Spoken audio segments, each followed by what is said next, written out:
நாளுக்கொரு நல்ல பங்கு. யாத்ராகமத்திலிருந்து தின தியானங்கள். மே 7. யாத்ராகமம் 8ஆம் அதிகாரம் 20 முதல் 32 வரை உள்ள வசனங்கள். தம்முடையவர்களை காப்பாற்றிய தேவன். பூமியின் நடுவில் நானே கர்த்தர் என்பதை அறியும்படி என் ஜனங்கள் இருக்கிற கோசேன் நாட்டில் அந்நாளிலே வண்டுகள் வராதபடிக்கு விசேஷப்படுத்தி என் ஜனங்களுக்கும் உன் ஜனங்களுக்கும் வித்தியாசம் உண்டாகும்படி செய்வேன். வசனம் 22 மற்றும் 23. எகிப்தியர்கள் நதியை வணங்கினார்கள், அதில் புனித நீராடினார்கள். நதியிலிருந்து வருகிற தவளைகளை வணங்கினார்கள். இவை போக அவர்கள் பேன்கள், வண்டுகள் போன்ற பூச்சி இனங்களுக்கும் பலிகள் செலுத்தி வந்தார்கள். ஆகவே அவர்களுடைய தவறான நம்பிக்கையை பொய்யானதாக ஆக்கும்படி பூமியின் நடுவில் அவரே கர்த்தர் என்று அறியும்படியும் இப்பொழுது வண்டுகளால் எகிப்தே தேவன் வாதித்தார். ஒரு கிறிஸ்தவனின் வாழ்க்கையில் தேவனை அறிகிற அறிவிற்கு குறுக்கே நிற்கிற யாதொன்றின் மேலும் தன்னுடைய அதிகாரத்தை நிலைநாட்டி அதை உடைத்தருகிறார். இந்த வாதை தொடங்கி இனிமேல் வரக்கூடிய வாதை யாவற்றிலும் எகிப்தியருக்கும் எபிரேயர்களுக்கும் வேறுபாட்டை உண்டாக்கி தண்டனையிலிருந்து தம்முடைய மக்களை காப்பாற்றுகிறார்.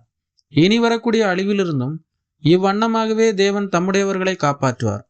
பார்வோன் இறங்கி வந்தான். இந்த தேசத்திலேயே உங்கள் தேவனுக்கு பலி செலுத்துங்கள் என்றான். நாம் இந்த உலகத்தில் வாழ்ந்தாலும் உலகத்துக்கு உரியவர்கள் அல்ல, வேறு பிரிக்கப்பட்டவர்கள். உலகத்தோடு நாம் ஒத்துப்போனால் அது நம்மை அரவணைத்துக் கொள்ளும்.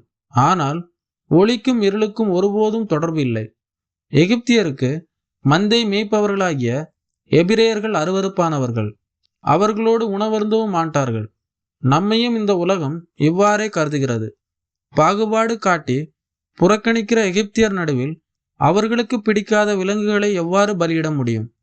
நிச்சயமாக இது சாத்தியம் இல்லாதது. 3 நாள் பயணம் செய்ய வேண்டும். வனாந்திரத்திற்கு போய் பலியிட வேண்டும். அதுவும் கர்த்தர் விதிக்கிறபடி பலியிட வேண்டும். நம்முடைய ஆராதனை இத்தகைய அம்சங்கள் இந்த உலகத்துக்கு புதிரானவைகளாக இருக்கின்றன. கிறிஸ்து மரித்து 3ஆம் நாள் உயிர்த்தெழுந்தார். நம்முடைய ஆராதனை கிறிஸ்துவின் மரணம் மற்றும் உயிர்த்தெழுதலுடன் தொடர்புடையது. இவை அன்றி பெயரளவுக்கு ஆராதனை செய்ய வேண்டும் என இந்த உலகத்தின் அதிபதி விரும்புகிறான். நாம் உலகத்திற்கு சிலுவையில் அறையப்பட்டிருக்கிறோம். உலகம் நமக்காக சிலுவையில் அறையப்பட்டிருக்கிறது. சிலுவையே நம்முடைய அனைத்துக்குமான மகிமை. நாம் இந்த உலகத்தில் ஒருபோதும் ஒத்த வேஷம் தரிக்கக்கூடாது. பார்வோனின் தந்திரம் அத்துடன் முடிந்துவிடவில்லை. வனாந்திரத்துக்கு போக சம்மதித்தாலும் நீங்கள் அதிக தூரம் போக வேண்டாம் என்ற அடுத்த நிபந்தனையை விதிக்கிறான். இதுவே சாத்தானின் தந்திரமும் ஆகும்.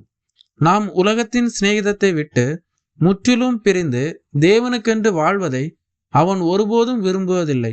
நாம் ரட்சிக்கப்பட்டாலும் உலகத்தின் எல்லையிலேயே, அதாவது பழைய பாவ சுபாவங்களுக்கும் உலக ஆசைகளுக்கும் மிக அருகிலேயே ஜீவிக்க வேண்டுமென்று சத்துரு திட்டமிடுகிறான்.